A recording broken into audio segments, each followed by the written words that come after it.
سنا ہوا ہے کہ جو بچہ ہوتا ہے اس کے لیے 2 بکرے اور جو بچی ہے اس کے لیے 1۔ اس میں اکثر لوگ بڑے جانور کا ذکر کرتے ہیں، اس کے بارے میں ایک کلیئرٹی نہیں ہے، اگر آپ وہ بتا دیں۔ اصل مسئلہ یہ ہے کہ جو عقیقہ ہے اس کا حکم ہے قربانی والا،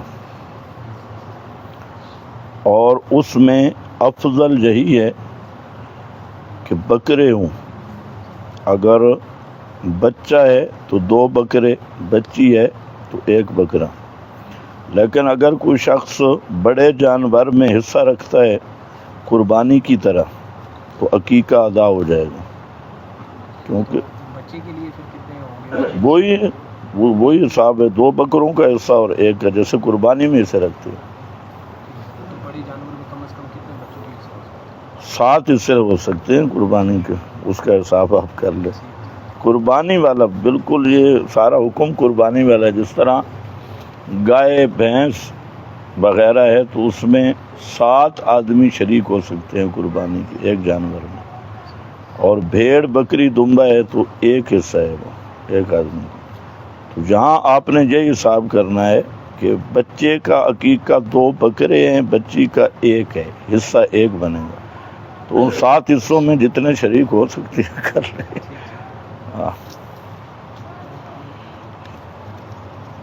ہاں، اور کسی نے پوچھنا ہے تو جو مسئلہ پوچھنا ہے کھل کے پوچھو، شرم نہ کیا کرو۔ مولویوں سے مسئلے پوچھو گے تو دین سمجھ آئے گا۔ یاسین قادری نے صحابہ کی شان میں گستاخی کی ہے کہ فتح مکہ کے بعد ایمان لانے والے صحابہ نہیں ہیں، طلاق یافتہ لوگ ہیں۔ ان کے بارے میں کچھ وضاحت فرمائیں۔ بھائی دیکھو، یہ جتنے دشمنان صحابہ ہیں، عبداللہ ابن سبا سے لے کے ان کے جتنے بھی آگے گروہ ہیں، تو یہ خود غیر ثابت النسب ہیں، اور ان میں ایک بھی حلال کا نہیں ہے۔ اب یہ صحابہ کو بکواس کیوں کرتے ہیں؟ صرف پیسہ وصول کرنے کے لیے۔ یہ جو یاسین قادری نامی آدمی ہے، یہ اصل میں تو طاہر القادری کا منہاج القرآن کا چیلا ہے، اور اب وہ مستقل طور پہ رافضی نظریات کا حامل ہے۔ اب یہ کہنا کہ جو فتح مکہ کے بعد ایمان لانے والے ہیں طلاق یافتہ لوگ ہیں، آپ اندازہ کریں طلاق یافتہ، تو یہ خالصتاً کفریہ اور زندقہ جملہ ہے۔ باقی یہ جو یاسین قادری ہے یہ بالکل جاہل آدمی ہے، اور اجہل ہے، صرف جاہل نہیں، رافضی ہے، ایرانی پٹھو۔ اور ان چند جو لوگ ہیں ان کو خاص روافض نے اپنا نمائندہ مقرر کیا ہے، ان میں سے ایک یہ بھی ہے۔ تو اس کے کہنے سے سورج کی طرف کوئی تھوکے تو اپنے منہ پہ تھوک آئے گی۔ پولیو کے قطرے پلانا شرعاً اس کا کیا حکم ہے؟ شرعاً اس کا وہی حکم ہے جو ڈسپرین کا حکم ہے، دوسرے ٹیکوں کا حکم ہے۔ تو جیسے دوسرے ٹیکے لگانا شرعاً اس کا جواز ہے، تو اس کا یہ کوئی ناجائز نہیں یا خامخواہ ایک شرعی مسئلہ بنا۔ ہاں، اس کی تحقیق ضروری ہے کہ بعض ڈاکٹر حضرات کہتے ہیں کہ اس میں کچھ زہر کی ملاوٹ ہے اور بعض چیزوں کی ملاوٹ ہے۔ اگر یہ بات صحیح ہے تو پھر تو یہ ناجائز بنیں گے، اور اس وجہ سے کہ اس میں زہر یا بعض غلط چیزوں کی ملاوٹ ہے۔ اور اگر یہ صحت کے لیے ہیں اور صرف پولیو جیسے نام ہے اس طرح ہے، تو جیسے دوسرے ٹیکے ہیں یہ بھی اسی طرح ٹیکے ہیں، لیکن اس کی تحقیق ڈاکٹروں سے جا کے پوچھو۔ مفتی طارق مسعود نے امی کا ترجمہ کیا کہ آپ لکھنا پڑھنا نہیں جانتے تھے۔ بریلوی کہتے ہیں یہ گستاخی ہے۔ تو بھائی دیکھیں، مفتی طارق صاحب کی جو اصل غلطی ہے وہ اور ہے، اور وہ یہ تھی کہ اس نے قرآن پاک وہ گرامر کے تابع کی ہے. اس پر میں مفصل بیان کر چکا ہوں کہ قرآن مقدس پر کوئی چیز حاکم نہیں، قرآن ہر چیز پہ حاکم ہے. گرامر ادھر سے ماخوذ ہے. تو یہ ان مولویوں کا ایک ذہن بنایا جاتا ہے، کوئی روایتوں کو قرآن کے اوپر چڑھاتا ہے، قرآن کی غلطیاں روایتوں سے نکالتا ہے، کوئی بزرگوں کے اقوال سے اور مفتی نے گرامر سے. تو بہرحال انہوں نے توبہ کر لی ہے. جب توبہ کر لی، صریح لفظ توبہ کا، تو التائب کمن لا ذنب لہ، توبہ کے بعد کفر شرک سے آدمی توبہ کر لے تب بھی اللہ توبہ کو قبول کرتے ہیں. توبہ کا دروازہ بھی کھلا ہے. دو توبہ کے دروازے ہیں، ایک انفرادی ہے اور ایک اجتماعی ہے. انفرادی توبہ ہے ما لم یغرغر، جب تک روح جہاں تک نہیں پہنچتی سیشن تک. تو کوئی آدمی بیمار ہے جیسا بھی ہے، جہاں تک روح نہیں پہنچی یعنی موت شروع نہیں ہو گئی، تو اس وقت تک جب روح جہاں پہنچتی ہے تو پھر اس کو عالم برزخ کا نظارہ شروع ہو جاتا ہے. تو جہاں تک پہنچتے ہوئے کوئی کفر سے توبہ کرے، شرک سے توبہ کرے، بڑے سے بڑے گناہ سے توبہ کرے، تو نبی کریم علیہ السلام فرماتے ہیں وہ توبہ اللہ کے ہاں قبول ہے. دوسرا اجتماعی دروازہ ہے توبہ کا، تو وہ ہے طلوع الشمس من مغربہا، کہ جب سورج مغرب سے طلوع ہو جائے گا تو اجتماعی توبہ کا دروازہ بند ہو جائے گا. اور یہ قرآن میں بھی اور حدیث بخاری وغیرہ میں موجود ہے. تو اب مفتی طارق مسعود پہ دونوں چیزیں نہیں، غرغرہ کی حالت بھی نہیں اور وہ دروازہ بھی بند نہیں ہوا، تو بریلوی کس منہ سے کہتے ہیں توبہ قبول نہیں؟ یا تو بریلویوں کے ہاں بریلی شریف میں سورج مغرب سے طلوع ہو چکا ہے، پھر تو توبہ قبول نہیں ہے، یا غرغرہ. تو خیر یہ مسئلے بریلویوں سے پوچھا بھی نہ کرو، ان سے حلوے چلوے پکانے کے، کھانے کے، حلوے کی اقسام، چاول زردے کی اقسام، یہ پوچھا کرو. باقی رہ گیا لفظ امی.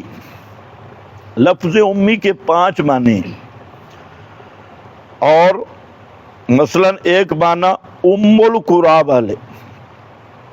ام القریٰ کیا ہے؟ مکہ ہے. مکہ کو ام القریٰ کہتی ہے. تو ایک معنی یہ بھی ہے امی کا، جیسے پاکستانی اور شہروں کی نسبت، تو آپ کیا ہیں؟ ام القریٰ والے، شہروں کے صدر مقام والے. اسی طرح 4 معنی اور بھی ہیں، لیکن ایک بات ذرا اچھی طرح سمجھو.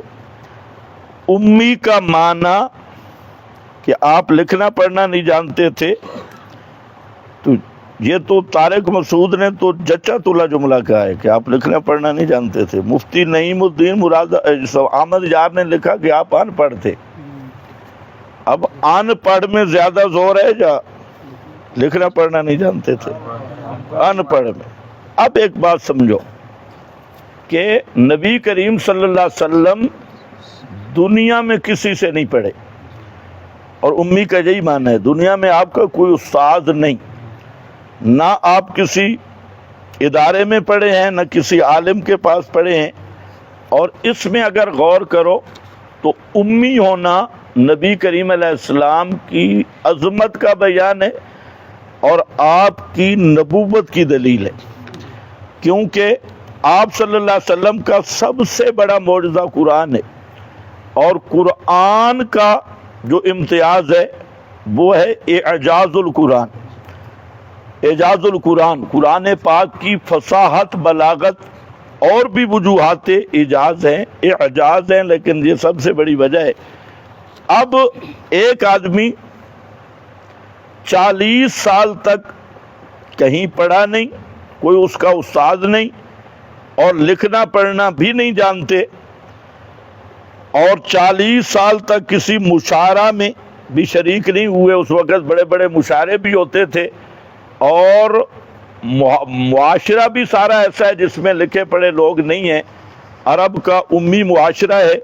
پیغمبر کریم صلی اللہ علیہ وسلم 40 سال تک لکھنا پڑھنا نہیں جانتے، اور 40 سال کے بعد آپ کی زبان سے قرآن کے وہ موتی شروع ہو گئے کہ سارے علماء بننے میں اس قرآن کے محتاج ہو گئے، اور عالم بنتے ہی تب ہے کہ جب قرآن جانتا ہو۔ تو یہ آپ کی نبوت کی نشانی اور دلیل ہے کہ ایک آدمی 40 سال تک کہیں نہیں پڑھا، کوئی استاد کا استاد نہیں، نہ لکھ سکتے ہیں اور نہ پڑھ سکتے ہیں، اور 40 سال کے بعد قرآن جیسی کتاب ان کی زبان سے نکل رہی ہے کہ جو سارے علماء حیران، اور جو پہلی کتابوں کی بھی تصحیح کر رہی ہے، تصدیق کر رہی ہے، اور اہل کتاب کے علماء جنہوں نے مضامین چوری کر رکھے تھے اور گھر بیٹھ کے بے ایمانیاں کر رہے تھے، ان کے پردے بھی فاش ہو رہے ہیں، اور پوری دنیا کے علوم جو آخرت کے متعلق ہے وہاں جمع ہے۔ تو یہ کیا ہو سکتا ہے؟ یہ اس بات کی دلیل ہے کہ یہ قرآن اللہ کی وحی ہے اور آپ اللہ کے سچے نبی ہیں۔ اور قرآن نے خود بتایا ہے کہ اگر آپ لکھنا پڑھنا جانتے ہوتے اور لکھ پڑھ سکتے تو اس وقت یہ عرب والے کیا کہتے کہ اس نے قرآن تو اپنی طرف سے لکھ لیا ہے، اپنی طرف سے بنا لیا، یہ اللہ تعالیٰ کی کتاب نہیں ہے۔ تو امی ہونا یہ نبی کی شان ہے، پیغمبر کا مقام ہے، اور آپ کی نبوت کے براہین میں سے کہ آپ کا دنیا میں کوئی استاد نہیں، آپ لکھنا پڑھنا نہیں جانتے تھے، لیکن اس کے باوجود آپ کی زبان سے وہ کتاب جاری ہوئی جو تمام علوم کا سرچشمہ ہے، ہدایت کا سرچشمہ ہے، جس کی شان تبیان لکل شیء ہے، اور جس کی شان انزلنا الیکم نورا مبینہ ہے۔ تو ایسی کتاب کا ایسے امی آدمی کی زبان سے جاری ہونا اس کی نبوت کی اور اللہ تعالیٰ کی طرف سے وحی کی دلیل ہے۔ تو یہ سمجھنے کا تھوڑا فرق ہے۔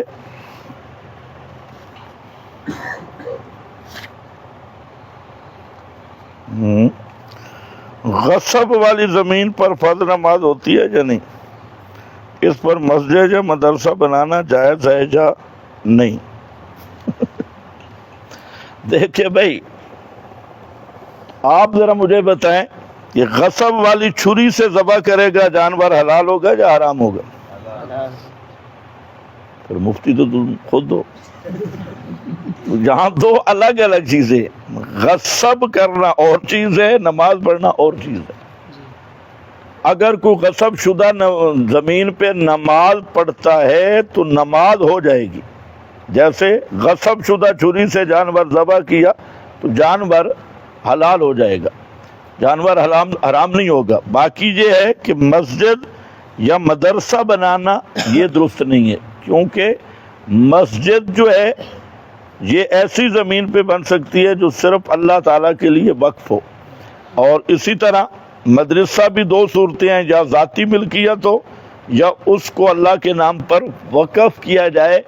مسجد تو ذاتی ملکیت بھی نہیں رہ سکتی، وہ وقف کرنا ضروری ہے۔ تو اس لیے مغصوبہ غصب شدہ زمین پہ نہ مسجد بن سکتی ہے نہ مدرسہ۔ البتہ اگر کوئی چلتے پھرتے کوئی نماز کا ٹائم ہو گیا پڑھ لے تو نماز اس کا اپنا الگ فعل ہے۔ ہاں بھائی میرا خیال ہے ختم ہی ہے آپ کو۔ اس کے علاوہ یہ پوچھنا تھا کہ جو پرفیوم ہے یہ جائز ہے؟ کیونکہ اس میں تو الکوہول بھی ملاتے ہیں نا۔ بھائی دیکھو، جو جس پر الکوہول غالب پرفیوم ہے ان میں تو بات سے، لیکن اکثر جو ہم سمجھتے ہیں کہ ان پہ الکوہول کوئی غالب نہیں ہے، غلبے کی بات ہے۔ ویسے تو جو مکسنگ ہوتی ہے، مکسنگ تو ہر چیز میں ہے، اگر الکوہول اس میں غالب ہے پھر جائز نہیں ہے۔ آپ صلی اللہ علیہ وسلم کی وفات مبارک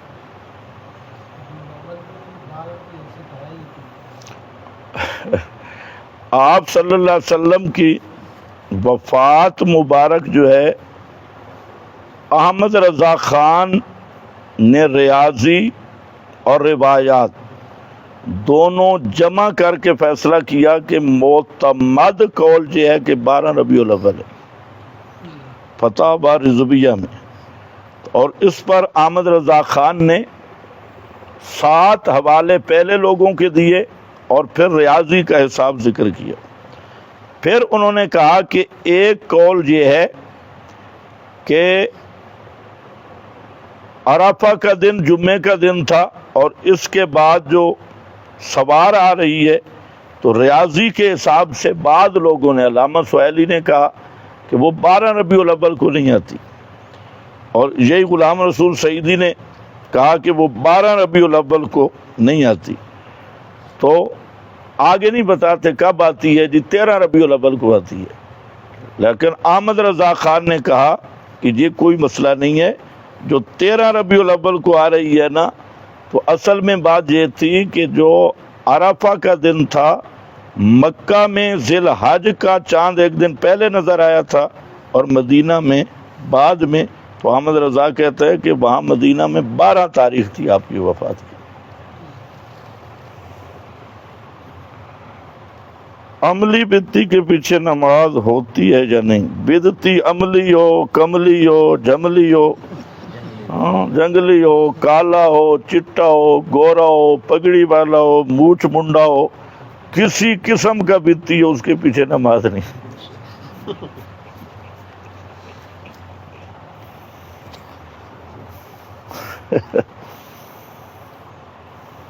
وآخر دعوانا الحمدللہ۔